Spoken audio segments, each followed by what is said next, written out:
Bhagavad Gita, nyanyian Tuhan, merupakan bagian dari semerti wahyu Tuhan yang disusun Maharsi Suci.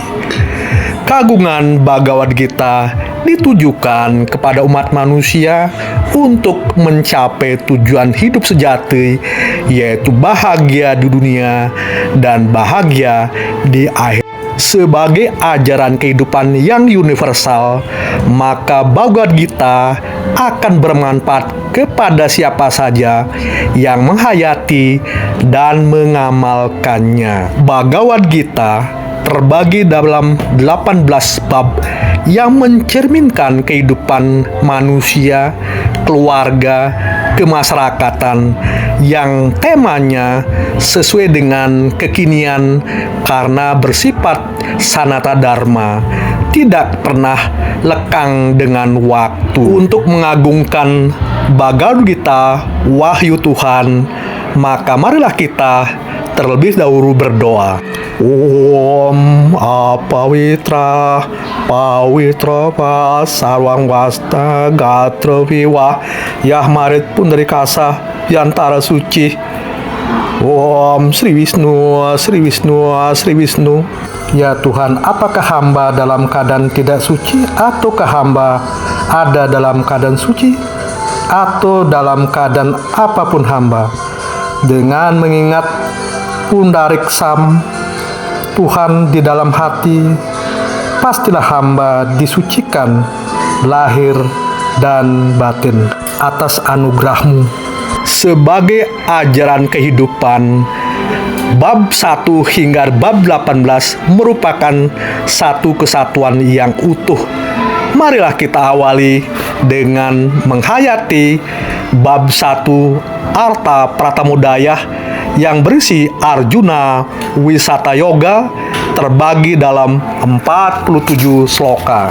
Marilah kita mulai memahami ajaran Bhagavad Gita dengan mengenal bab pertama tentang Arjuna Wisata Yoga, sloka 1 sampai 10. Drastarata wase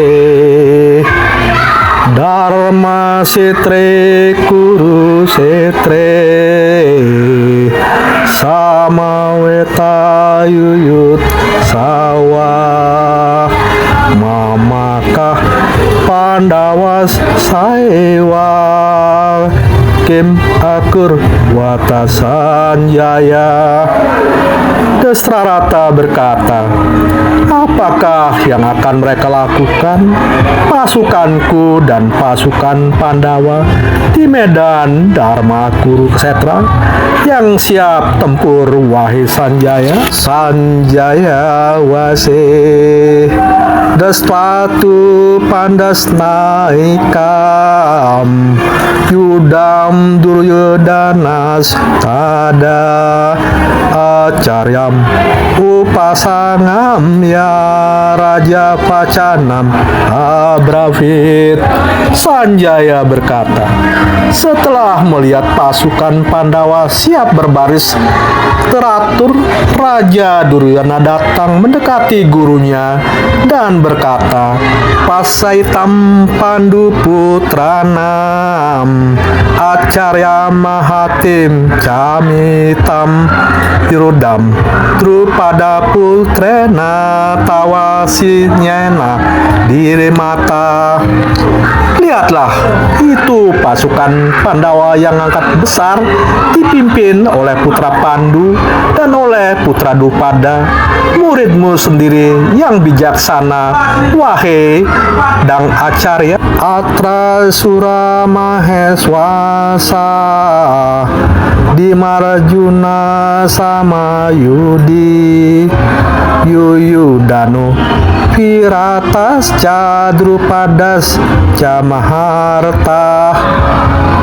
Inilah nama-nama para pahlawan, pemanah-pemanah tangguh, sebanding dengan Bhisma dan Arjuna, yaitu Yuyudana, Virata, dan Drupada, semuanya panglima kereta perang. Drasta ketu cekitana kasih tajas cawiryawan Purujit punti bojaca sabiasca narupunggawa. Ada Dreska Ketu, Cekitana, dan Raja Kasih yang pemberani, Purujit, Kunti Boja, dan Sabia, yaitu benteng di antara manusia. Yudamanyus Cawikranta, Utamu Jas Cawiryawan, Saubadra, Draupadayasca Saraeva Maharata. Yudamayu yang pemberani, Utamuja yang gagah berani, putra-putra Subadra dan Draupadi, sesungguhnya semuanya ahli perang kret.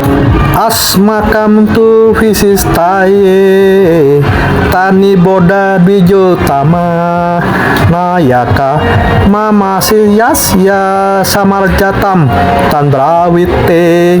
Ketahuilah mereka pemimpin-pemimpin pasukan kita untuk dikasih. Disebutkan mereka yang pertama adalah Paduka, pendeta utama. Bawan Bisma Cakarnasca Kerpaca Samitim Jaya Aswatama Vikarnasca Samaditis Tatawiwaca. Yang terhormat Paduka sendiri Bisma dan Karna, kemudian Kerpa yang sama-sama jaya dalam perang, demikian juga Aswatama, Vikarna, dan Somadatta putra. Anyeca Bawasura Mad Atrityarta Jiwita Nana Satra Paharana Sarwe Yudas Pisarada, dan perwira lain yang setia mempertaruhkan jiwa mereka untuk kita, sama-sama bersenjata lengkap aneka warna yang semuanya ahli dalam peperangan. Aparyatam tad asmakam balam bisma biriksitam paryatam te idam etesam balam bisma birakesitam. Pasukan kita yang dipimpin oleh Bisma sungguh tak terkirakan banyaknya, sedangkan besar pasukan mereka yang di bawah komando Bima dapat diperkirakan jumlahnya. Pelajaran kehidupan apa yang dapat dipetik dalam rangkaian 10 sloka Bhagavad Gita yang merupakan cerminan dari awal terjadinya perang Mahabharata antara Korawa dan Pandawa? Pertama, Raja Dasratha sebagai Raja Hastinapura dapat mencegah terjadinya perang Mahabharata apabila dia berlaku tegas dan tidak memihak pada anaknya. Artinya, apabila seorang pemimpin dapat menjadi panutan dalam memimpin, apakah itu negara, apakah itu komunitas, apakah itu keluarga, maka akan terjadi kedamaian. Mahabharata adalah perang saudara, yaitu antar sepupu. Artinya, musuh terbesar dalam kehidupan ini adalah orang-orang terdekat kita, bukan orang lain. Ya, mulai dari diri sendiri, keluarga sendiri, komunitas, dan akhirnya bangsa. Karena itulah perlakuan baik dan keadilan tidak mengenal suku, bangsa, agama, tetapi dia bersifat universal. Ketiga, Pandawa dan Korawa adalah berasal dari satu guru, yaitu Drona, dan juga satu kakek adalah Bisma, dan guru spiritual adalah Kerpa. Namun mereka ternyata guru-guru tidak mampu mengendalikan siswa-siswanya untuk tidak melakukan perang akibat kerakusannya. Ini berarti bahwa harus ada pembelajaran baik dan sikap tegas dari seorang guru panutan agar tidak terjadi kekacauan. Bila seorang tokoh panutan tidak melakukan keadilan, maka akan terjadi kekacauan. Keempat, dari sloka dinyatakan bahwa kekuatan pasukan dan kekuatan kemampuan perang Korawa lebih hebat dibandingkan Pandawa.